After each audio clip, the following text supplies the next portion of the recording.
Hey you, it's Reese, and we are back with another video. Have you ever wondered why you were so clingy? Or maybe so distant in your relationships? Or maybe why you were so fearful that your partner might leave you? Well, I never wondered until recently. I never wondered until I got into a situation that forced me to ask myself, why are you so afraid? Let's get into this video and talk about it.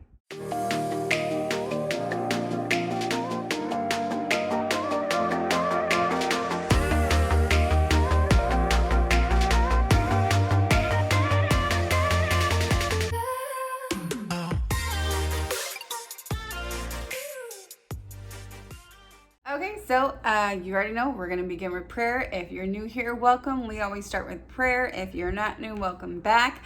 If you do not want to join us for the prayer, go ahead and fast forward. That's perfectly fine. Before I get started, I actually remember at this time, like, share, and subscribe. Like, share, and subscribe, trying to spread the word, trying to spread a message. It's all about self-love, self-growth, self-awareness, love, and tapping into you. And sometimes it gets messy and dirty, but you got to do it if you want to live to your fullest potential. Anyway, let's get into prayer and let's get into the video. Heavenly Father, thank you for bringing us here today. Thank you for letting us just see another day. If that's all we can thank you for, that is perfectly fine. That is all we need because you have already done so much for us. So we just thank you for this day, period. Holy Spirit, guide me, be with me through this video as I tap into some things that I was needing to tap into and that you led me to tap into. I pray that you do the same for every viewer that is watching this video.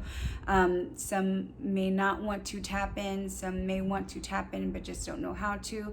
But I pray that you meet them where they are. I pray that you guide them. I pray that they ask you to guide them so they can tap into some things that may be hindering them from becoming all that they can become, hindering them from better, healthier relationships, or whatever way that them not tapping in and digging into themselves may be hindering them. Meet them there, dear Lord, and bring them out of it, dear Lord. If they're fearful of tapping into seeing and remembering what may have happened from childhood trauma or past, Lord, I pray that you give them peace that surpasses all understanding, and that you remain with them through this process so that they can grow and become to be all you desire and have called them to be. So again, I thank you for this day. I thank you for the viewers that are watching. I pray over them. I pray over their lives. I pray over their homes, their finances, their children, their marriages, their relationships. Dear Lord, I pray for any and everything that they may need to have prayed over today, dear Lord. So I say these things and all things in the name of your son, Jesus Christ. May they be according to your will and your way. Amen. Okay, so let's get started. I'm sure you heard of each and every one of them. Abandonment, rejection, separation anxiety. Oh, and here's a new one for you. Attachment styles. If that's not new for you, it's new for me. So we're going to talk about it today because I'm just finding out what attachment styles are. And actually, it's funny, that was confirmation that I needed to do this video because one of our old pastors from my church just released his video on YouTube, which I will link in my description, but he released a video on attachment styles, and I was like, wow, I just read up on that. I had no clue what it was before, but I had read up on it, and then he released his video, so I already knew what he was talking about when I watched the video because I had just read up on it. God had guided me to check into abandonment, rejection, issues, and then after reading those, it led me to separation anxiety as well as attachment styles. So that's what I would like to get into this video today, because I don't think a lot of people care to, or they're afraid to tap into themselves as to why you may have certain issues in relationships, why you may be experiencing some of the things you're experiencing. It usually stems from childhood, so you do have to tap in. You got to tap in. So I'm not saying beat yourself up. That's not what I'm saying at all. But I am saying that if you're too focused on what whoever they are, whatever they're doing or not doing, you'll miss the things that you need to tap in about you. In order to reach your fullest potential and who God created you to be, you have to start with you. You have to heal you. Some of these issues I wasn't even aware I suffered from until things started happening in my marriage. That is one of the reasons why we thank God for trials and tribulations, because they grow us. But it's crazy because these kind of issues, they've come up before. I've had them before, but I was tuning into the wrong person, them, and not me. So they were overlooked. I didn't know they were issues that I needed to address. I thought I was the other person, making me feel a certain way. All right, so let's start with abandonment. And this video might be a little bit longer than normal just because there's a lot to go over, but I didn't feel necessary to do 2 videos for it. So it just may be a little bit lengthier than my normal videos, but I talk fast anyway, so I should hopefully get you guys through this quick. And I'm going to be reading going to be reading some stuff from the articles that I read up on, and I will link some of those articles in the description as well. All right, abandonment. From infancy, forming attachments to parents or other caregivers is critical to a child's emotional, physical, and psychological development. A cared for child develops self-esteem, feels secure in exploring the world around him or her, and has a strong foundation for understanding how to build healthy relationships later in life. If those earliest relationships break down, the child may experience what is known as abandonment or neglect trauma. Mental health issues, substance abuse, or physical absence of parents or caregivers due to death or divorce, or whatever the situation may be, can all contribute to abandonment trauma, also known as post-traumatic stress disorder, PTSD, of abandonment. While it's more common for abandonment trauma to occur during the developmental years of childhood and early adulthood, the events that trigger abandonment trauma can happen at any time in life. Adults may experience abandonment trauma as a result of unwanted divorce or the death of a partner or spouse.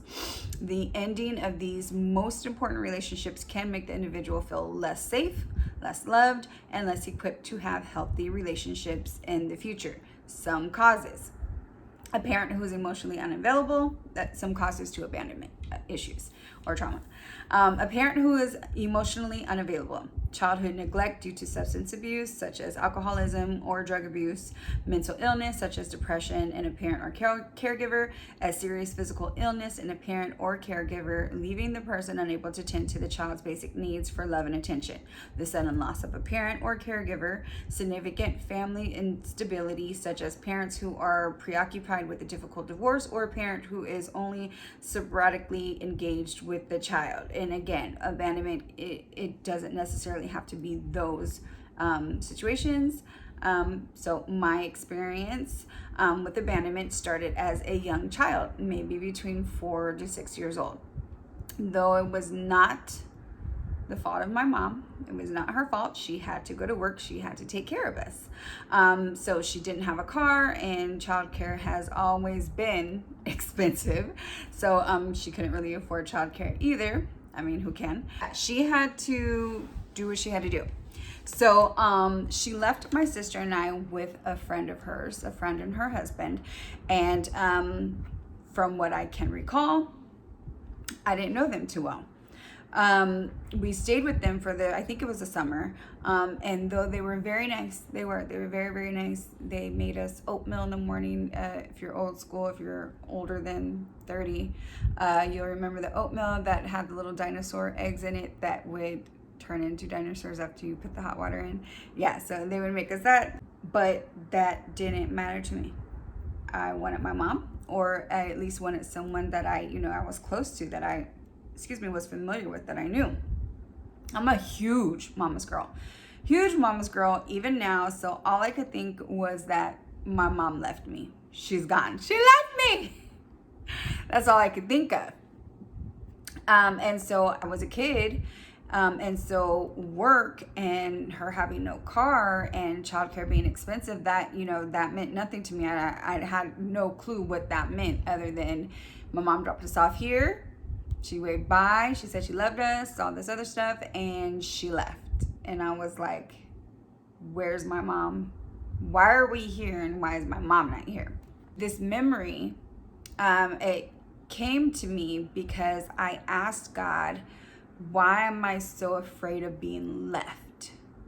And I thought it stemmed from my husband, because prior to our marriage, he would come and go as he pleased. And I allowed it. So no shade to my husband. Neither am I beating myself up about things that I used to allow. Definitely don't do that now. But I'm simply acknowledging that my husband and I have had many trials before and during marriage, and some of those issues came from behaviors or issues I never dealt with from my past. Some issues I didn't even know I had. Like, seriously, I didn't even know I had some of these issues. So that's why I say in my course, which I'm going to be doing again soon. But that's why I say in my course, finding yourself, finding you, or learning you is a life journey. It really, really is. There are things that will pop up so many years farther, and you're like, wait a minute, where did that come from? And it's crazy. You think you're good, and and you could be very secure with yourself and loving yourself and nurturing yourself and all this good stuff. But there's always something. And not saying it's something that makes or break you, but there's always something. There's always something new to learn about you. I didn't even remember half this stuff until God allowed some things to happen in my life that forced me to look at my past. Mostly everything you're dealing with today has to do with something from your past. It usually always starts as a child, and that's why I start with childhood in my course, because you have to go that far back. It's usually whatever issues you're dealing with today usually has something to do with your past, your childhood. Okay, so let's move on to rejection. While rejection is typically a part of life, some types of rejection may be more difficult to cope with than others. Long-term rejection, or rejection that results in extreme feelings, may contribute to trauma and can have serious psychological consequences. For example, children who feel consistently rejected by their parents may find it difficult to succeed at school and in relationships with their peers. Some individuals develop a chronic fear of rejection, often as a result of multiple traumatic experiences with rejection early in life. Side note, rejection sensitivity is common in many people with ADHD. Fear of rejection may occur so regularly in individuals with ADHD that some refer to it as rejection-sensitive dysphoria. Some common signs of rejection-sensitive dysphoria in those with ADHD include self-criticism, anxiety in social situations, and extreme sadness after a perceived rejection. That was a side note that I wanted to put in there because my son does have ADHD, and I have other family members with ADHD, so I wanted to make sure I noted that in here for awareness purposes. All right, so I experienced rejection in elementary school all the way up to high school. I was quiet. I was a follower. I was a little timid. I just wasn't a secure kid. I really wasn't. I was not a secure kid at all. But now thinking of it, I'm okay that I was rejected in early years in school and stuff, because God separated me and called me apart at a very young age. Some of you may not know what I'm talking about or what that means, so I might do a video about it. Leave a comment if you know what I'm talking about though. I've been set apart for a long time. All right, so my experience with rejection also stemmed from my stepdad. As I stated in one of my 12 and pregnant videos, he just wasn't that into us. Again, I am not here to bash anyone. I'm just showing what the process of awareness and healing looks like. You have to tap into everything. Don't villainize a person or the person or people, but call it what it is. Call it what it is. Because if you continue to ignore or brush your trauma or your hurt away to cover up or defend someone else, you're never going to heal. You're never going to heal.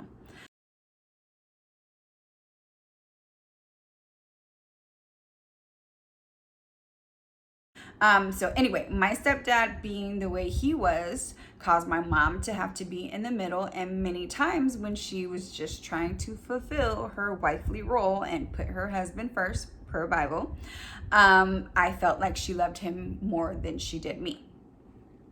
In turn, I did the exact same thing to my oldest daughter, but I wasn't married. I didn't know any better. I learned it from my mom because she did the same with her boyfriend, who is now her husband, and she learned it from her mom. What doesn't get healed passes down. Whatever's not healed passes down to the next generation. Awareness, people. Start getting into yourself. You need to, for your children. Like, it's serious. It's serious. I don't want to pass this down to my younger daughters. Now, I probably have already passed it down to my daughter. Maybe I have, maybe I haven't. I don't know, my oldest one. But I wanted to end here. I wanted to stop here. So anyway, the rejection came from my stepdad, and him, me feeling and perceiving he just, wanted my mom for himself. And if we, went to a boarding school or something like that, he would have been fine. He would have been fine with it.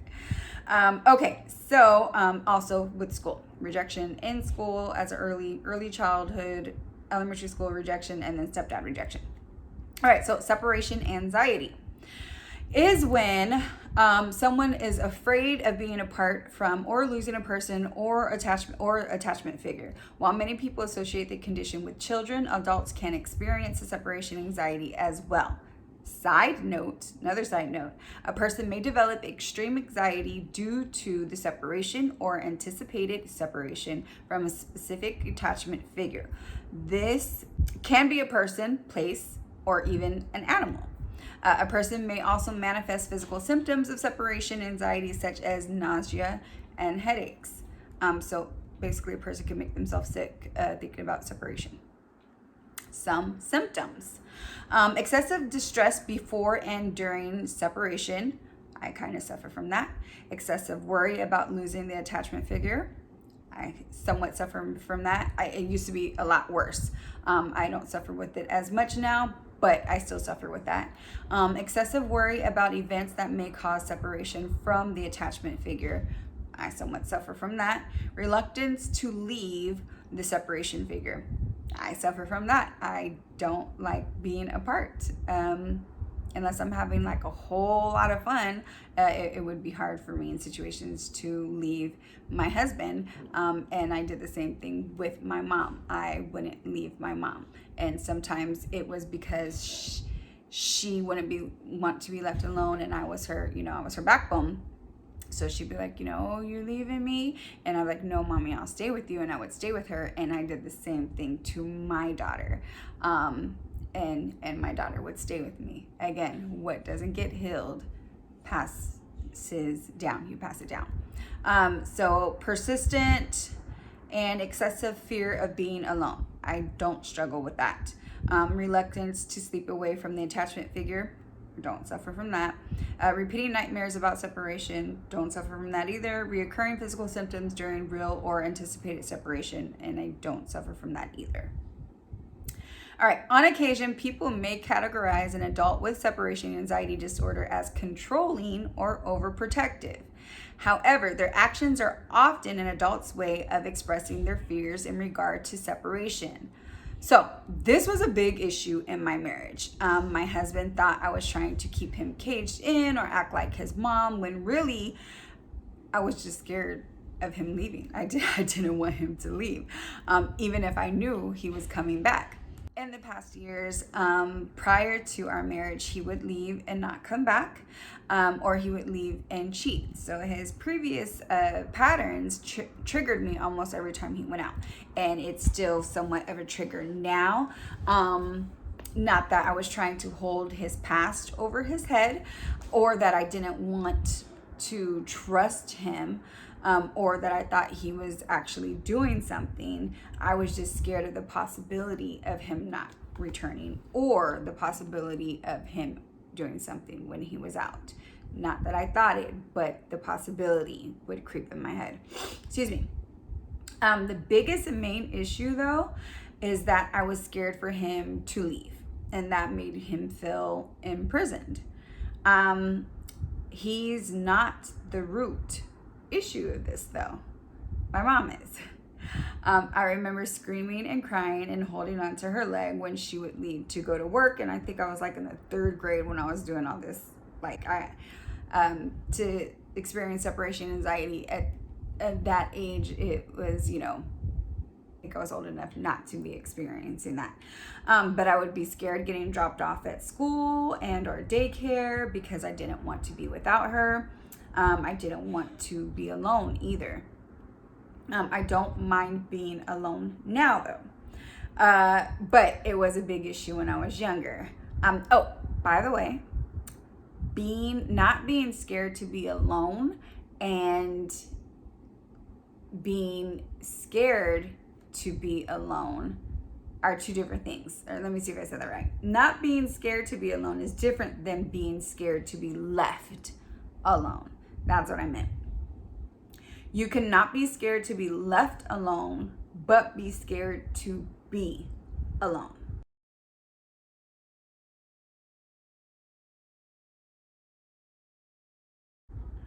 Let me know in the comments if you feel me, if you know what I mean when I say that.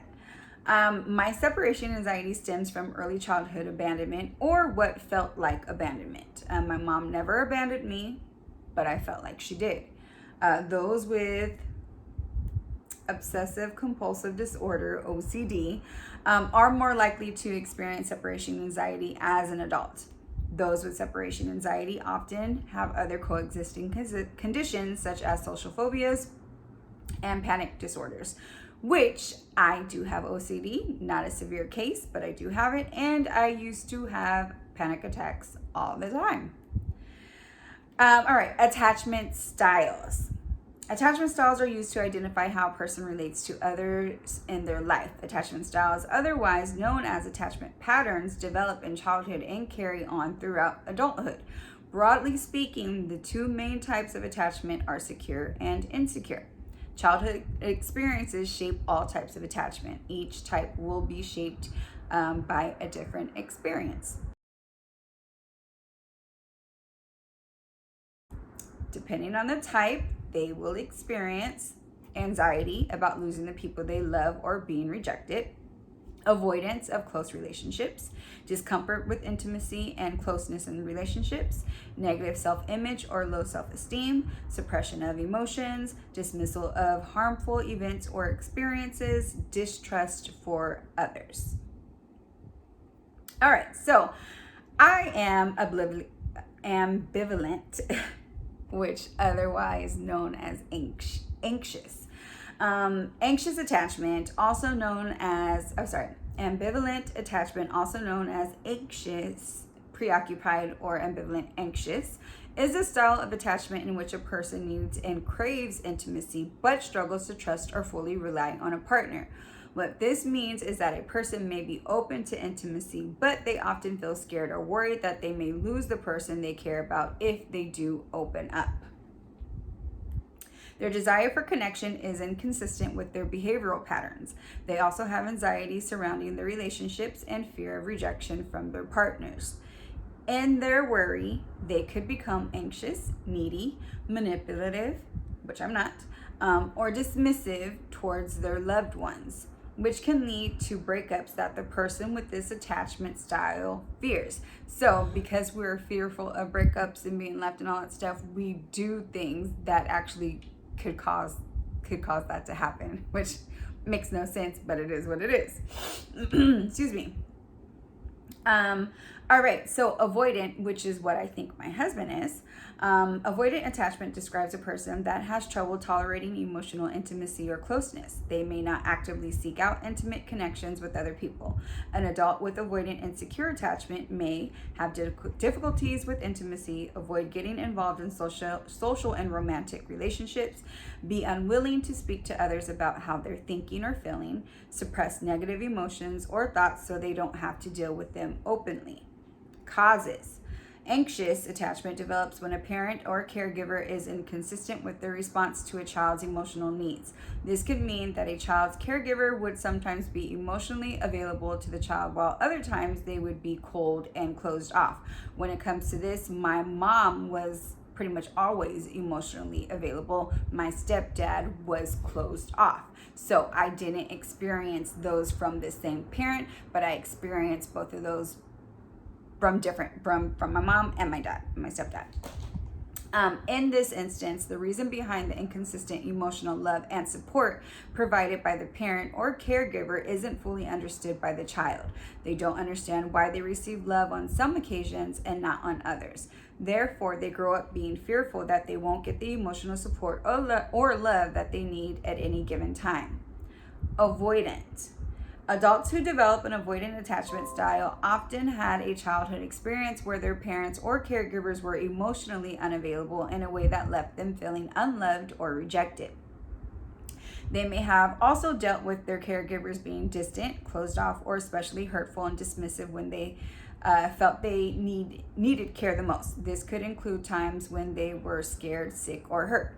Some parental or caregiver actions that can lead to avoidant attachment include telling a child to toughen up when they are sad, ignoring a child's cries, fear, or other types of distress, putting distance between themselves and a child when they express distressed emotions, making a child feel ashamed of themselves for being emotional.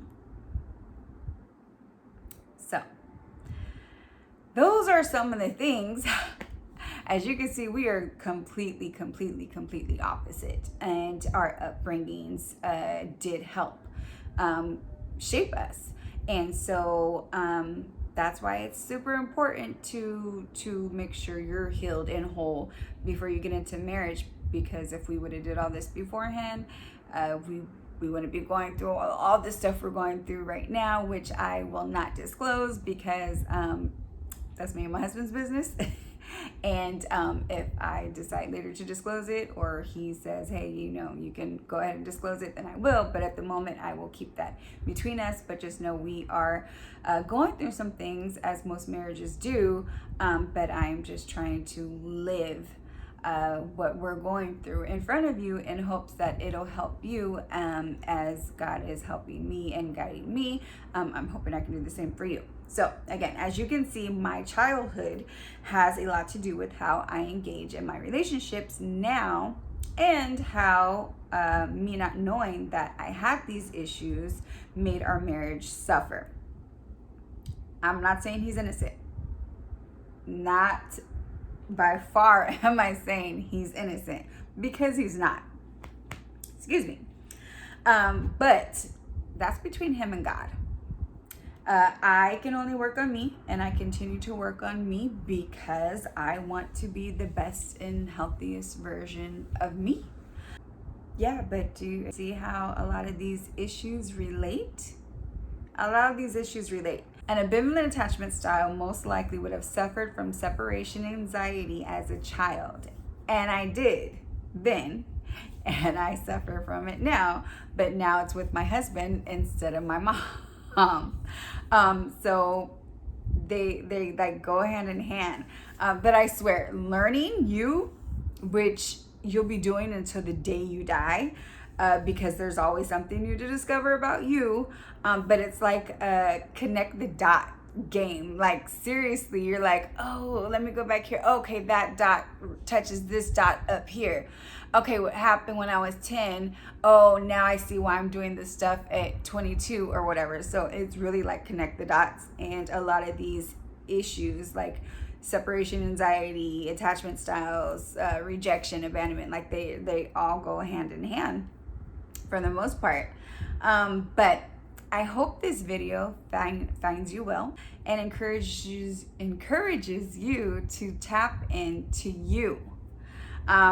Here's why you need to tap into you in case you needed a reason to. You'll be a healthier you. You'll have healthier relationships. You'll have a healthier marriage. You'll have healthier kids. You'll parent better. You won't compromise or settle when it comes to you. Just trust me. Tap into you so you can become a better, healthier version of you. It is worth it. I promise you, it is worth it. But that's all I got for you guys today. So I will see you guys next Friday. But remember, God loved you then. No matter what you did back then, he loves you now. No matter what you may be doing now, and he'll love you in the future. No matter what you may do in the future, God loves you. This isn't a fake, really quick. We're going through all this stuff, and I'm not faking the front. I've broken down plenty of times. I've cried plenty of times.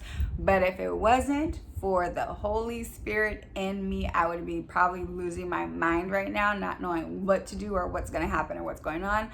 But it's by the grace of God and his spirit within me that has me where I am right now, and why I look so at peace and content, and that's because of God. So that's why you need to get to know him. But yeah, again, that's all I got for you guys today, and I will see you guys later. Bye.